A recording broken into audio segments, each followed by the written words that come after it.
So if you go through the recital of facts, it is not what the Honorable Abante has said, because it is, if you will read here very clear, it is stated here, it's about common responsibility. It would have been different if he was have said direct participation. It is not alleged here the direct participation, the chair of the secretary on the employees of the DepEd. And again, once again, there is no jurisdiction of this committee on all this bribery and this procurement, because these are DepEd. He is acting as secretary. Duterte versus House of Representatives, the Constitution, Administrative Code of 1987, it should be acts done by the Vice President in relation to her office as Vice President. Thank you.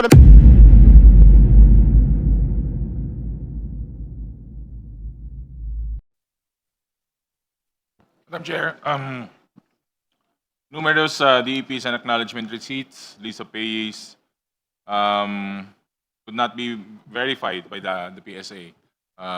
It was very much well chronicled during the hearings. Lumabas po yung mga napakasikat po na mga pangalan. If naaalala nyo pa sila Mary Grace Piatos, sila Miggy Mango, I'm sure all of you are familiar with this.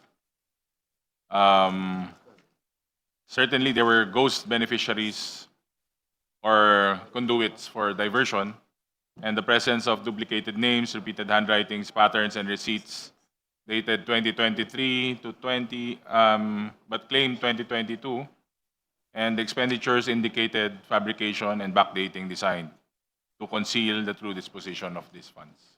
Madam Chair. Honorable Suwan, Madam Chair. the Honorable Abante. Your question, Honorable Suwan, is about bribery. Yes, Madam Chair. Are there specific allegations in the complaint which talks about, which if you take them together, will amount to bribery? And can these be connected directly to the Vice President? So just for the record, the Honorable Suwan is asking about the specific acts that constitute the offense of bribery as cited in our third ground of the fourth impeachment complaint. The Honorable Abante. I remember, Madam Chair, that we have conducted the hearing in the Committee on Good Government, chaired by Congressman Joel Chua, of which I was the Vice Chair. And there, we have actually heard and exposed the allegations of bribery. For example, like the allegations of monetary gifts to DepEd officials. Nabanggit na po kahapon yan yung mga pangalan. There are witness statements and documentary patterns indicate that monetary gifts or payments were distributed to DepEd officials holding procurement-related functions, creating a plausible nexus between payments and favorable procurement outcomes. Of course, sa amin, such conduct, if proven, constitute bribery and corrupt influence in procurement processes. Now, of course, there are procurement irregularities na amin din pong ipinakita doon sa Committee on Good Government. Bribery and procurement corruption violate RA number 3019 and other procurement laws and regulation. So we could be able to submit later on, Madam Chair, all of the names. Of course, yesterday, ay pinag-usapan na po ito, even the names have been mentioned, Madam Chair and Congressman Tuwan. Honorable Ortega. To add lang, Madam Chair, the DepEd records show the procurement actions and the contract of awards that coincide with the temporarily with the suspicious payments and their transfers as well. Madam Chair, Honorable Suwan. is there any evidence attached or annexed to the complaint which would support these allegations? Just for formality's sake. We have annexes here of the bribery and everything. In fact, we have acknowledgement receipts to the tune of 50,000, 30,000, 100,000. You could be able to see it here. I wish to share to the members that the video are part of the evidence to support the fourth impeachment complaint? May I just confirm this from the endorsers? The videos that were played yesterday, videos of Yusek Mercado, Catalan, and Osayas. Yes, that is, Madam Chair, that is what we're referring to. So we're stating for the record that those videos played yesterday forms part as well of the evidence in support of the fourth impeachment complaint, specifically with respect to the third ground. Yes. The Honorable Suwan. Madam Chair, are there documentary evidence attached to the complaint regarding this allegation of bribery? Yeah, Madam Chair, we have already said that there are a lot of documentary evidence here that I'm holding.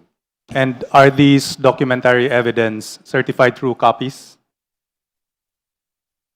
There are acknowledgement receipts, as I've said a while ago, Madam Chair, and I believe that Congressman Suwan can come over and be able to see all of the documentary evidence that we have. Napakarami kasi, no? It would take time for us to be able to. May we say confirm this. from the endorser if the attachments pertain to the COA documents? I believe so. In fact, if we could be able to actually even call upon the forensic review of all of the accounts and expenses that have been done by the Office of Vice President. Honorable Suwan. Madam Chair, I am asking these questions because I believe that the standard of sufficiency in substance exists for a reason. It is not to make things easy. It is not to make things hard. It is to make things honest. That is all, Madam Chair. Madam Chair? Thank you. The Honorable Rodriguez. Thank you. Madam Chair, in Article 3, it is quite surprising because it puts in the allegation itself on the impeachment grounds, two grounds which are not in the Constitution. Articles 1 and 2 is really precise because they, for example, Article 2 is betrayal of public trust and graft and corruption. Here, they have included procurement irregularities. It is not part of the 6 grounds as enumerated in the Constitution, nor common responsibility. Probably, this should have been the parenthesis in support of graft and corruption and bribery. In other words, Article 3 are really on graft and corruption, number 4 in the list, and of course, and then bribery, third in the list of impeachable offenses. Now, Madam Chair, graft and corruption, there is no recital, nor about bribery. They are still saying that they will be proving later on. There is no bribery. Is really governed by the revised penal code, whether on a criminal level or as part of the to support the impeachable offense of graft and corruption and bribery. And so therefore, Madam Chair, there is no recital of facts in this.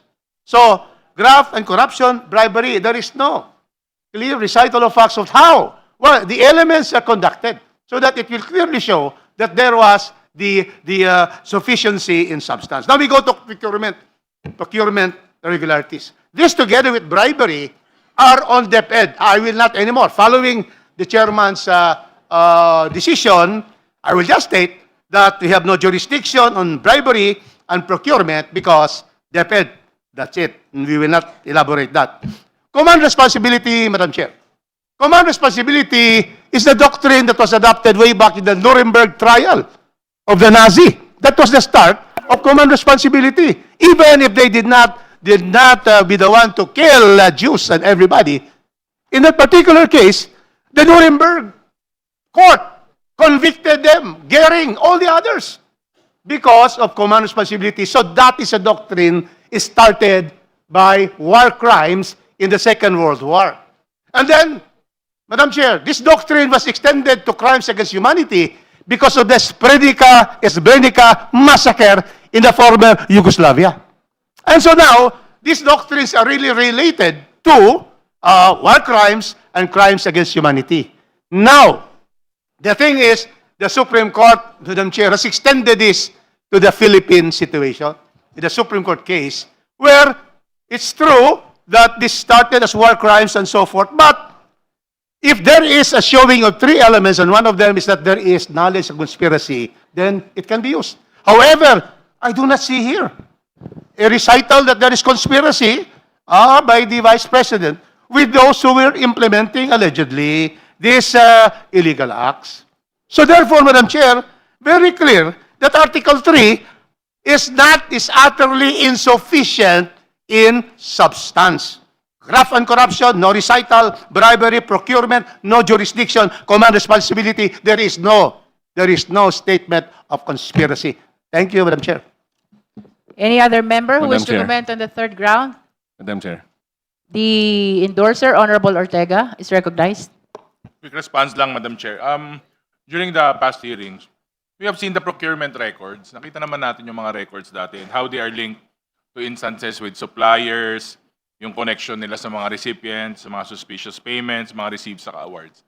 Ginamit po itong procurement para pandiskarte, para mailabas po yung mga kailangan. Siyempre, pag yung supplier, kakilala, kaklose nung mga tao connected sa mga nagpapasupply, siyempre, may nagagamit po na pera dyan, may pinapasok na pera. So, the procurement was part of the scheme. Yun lang po, Ma'am Chair. Thank you. Madam Chair, The Honorable Abante. I might agree with Congressman Rufus on the conspiracy angle, no? But I would think that there is command responsibility and direct participation. It might not be Gestapo-like, but of course, yun mga staff ng Vice President will not act on these things without direct participation of their boss. You see? Hindi naman pwedeng gumawa sila ng mga bagay-bagay na hindi alam ng kanilang boss tungkol dito, Madam Chair. Yun lang po. Madam Chair. Madam Chair, just to answer. Honorable Rodriguez and then Honorable Nasal. But here there is no. Am I recognized? Yes, you're recognized. Precisely, Madam Chair, what is stated here is command responsibility, not direct participation. So if you go through the recital of facts, it is not what the Honorable Abante has said, because it is, if you will read here very clear, it is stated here, it's about command responsibility. It would have been different if he was have said direct participation. It is not alleged here the direct participation, the chair of the secretary on the employees of the DepEd. And again, once again, there is no jurisdiction of this committee on all this bribery and this procurement, because these are DepEd. He acting as secretary. Duterte versus House of Representatives, the Constitution, Administrative Code of 1987, it should be acts done by the Vice President in relation to her office as Vice President. Thank you, Madam Chair. Madam Chair. Honorable Abante. Madam Chair. The Office of the Vice President Disbursement Voucher and Liquidation Report bear respondent certification and approval. Pangalawa, when we had the hearing in the Committee on Good Government, the staff testified that they acted on instructions from the head of agency. Ito naman po, regular naman to sa lahat ng institutions. This fact support, ano yon? Direct liability. The head of agency who approves and certifies disbursements, who instructs SDOs to turn over cash to intermediaries, cannot disclaim responsibility, Madam Chair. Thank you. I just wish to invite the attention of the justice members that yes, in yesterday's hearing, the Honorable De Lima read and presented the certifications signed by the Vice President as attesting party to the DepEd official in support of the utilization of confidential funds. I believe this is with respect to the military officers' activity.